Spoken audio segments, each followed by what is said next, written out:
Hey guys, what's up? Today I'm going to be doing a revised Season 3 version of my Shaco guide that I had done prior. I've been practicing Shaco quite a bit as I'm trying to advance up through ranked. I've started playing ranked as much as I can, and I've noticed there's a couple champions that I've started using consistently in the jungle because when you're just starting out at low elos. Like I was up to about 1300 pretty easily, but at low elo, like you can't um, you can't really determine a game so much. So I found that Shaco is actually pretty effective in really winning the early and mid game, which you need to do if you want to have a chance at getting a shot at getting more than just chance wins.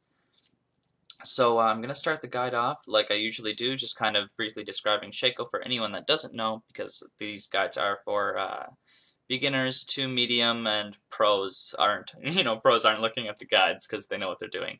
So his passive is Backstab. He deals bonus damage when attacking from behind. Deceive. Shaco teleports and becomes invisible at a target location. His next attack is a critical hit. Jack in the Box creates a Jack in the Box at a target location which waits invisible to fear nearby enemy units and attack when some come nearby. Two Shiv Poison. Shaco's Shivs passively poison targets on hit, slowing them and applying a mischance to minions. He can throw the Shivs to deal damage and poison the targets. And then Hallucinate. This is when Shaco creates an illusion of himself which can attack nearby enemies, but it also does an AoE explosion when it ends. For masteries that I use when I play Shaco, I play him similar to an AD carry because you don't really need bladed armor and tough skin with him because of his boxes and stuff. So I just get the attack speed, the damage, and grants 10x attack speed. This is really important to get Frenzy, the attack speed, after you land a crit, because Shaco is pretty much based around crits. And lethality, you're going to want that. The armor pen and the attack damage and the increased damage.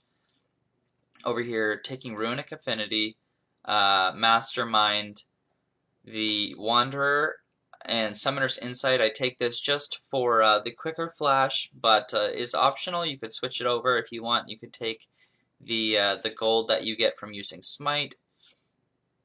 And I take Improved Recall because for 1 point, this is really good at getting you out of counter jungling, which is a really big part of Shaco's game, is just counter jungling, as you guys will see in the video that will go in hand with this. For runes, I just use the armor penetration marks, flat seal armor seals, and the magic resist per levels. And then I have the flat healths here, but if you want, you could switch them to something a little bit more offensive, be it damage penetration or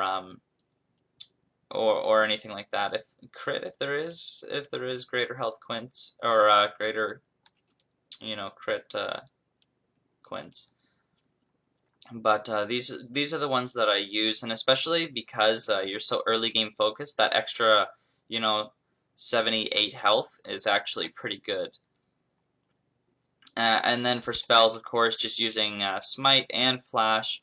I use Flash. It's optional. Some people say, well, your Q is your Flash. But you can really catch up to someone or really get the hell out of there if you've got two flashes. And it's nice sometimes too because you can Q and flash, and flashing doesn't take you out of invisibility, so you can make a pretty good distance while still invisible. Now on to the items.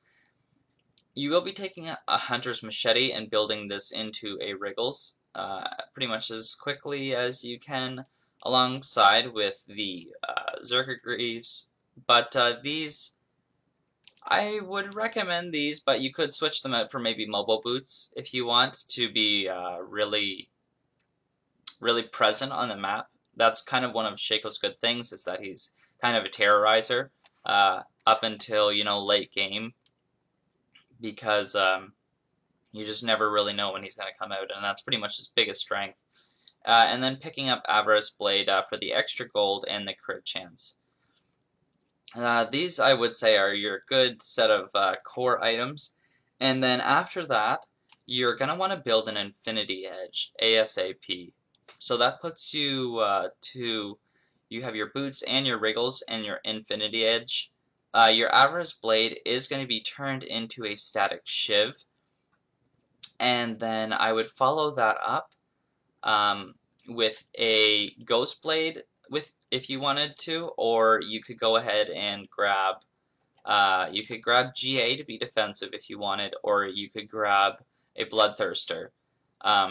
Because if you get enough lifesteal with Shaco, you can pretty much really quickly solo Dragon. That kind of is one of his things that he's really good at later on in the game, is he's really, really strong at taking out those objectives. And if you actually put enough lifesteal on Shaco, you could, like, I've seen people like solo Baron as Shaco. Like, I mean, of course, in high ranking games, this isn't really going to work, but at those, you know, if you're just playing unranked or low elo games, or maybe even mid elos, and you just got an ace on the team, then that is something that you can do. So your final setup is going to look like this. So it's going to be a Wriggles, it's going to be your boots, and then Infinity Edge and Static Shiv. That's your core 4. And then after that, you can follow that up with GA, you could follow it up with a Thirster or Phantom Dancer. Those are all going to be really good items to get. You could get a Wit's End if you wanted to be defensive as well. I wouldn't get Frozen Mallet because you don't really need the slow. I mean, you could use it for the health, but there's, I think, for the price of $3,300, there's better items to get.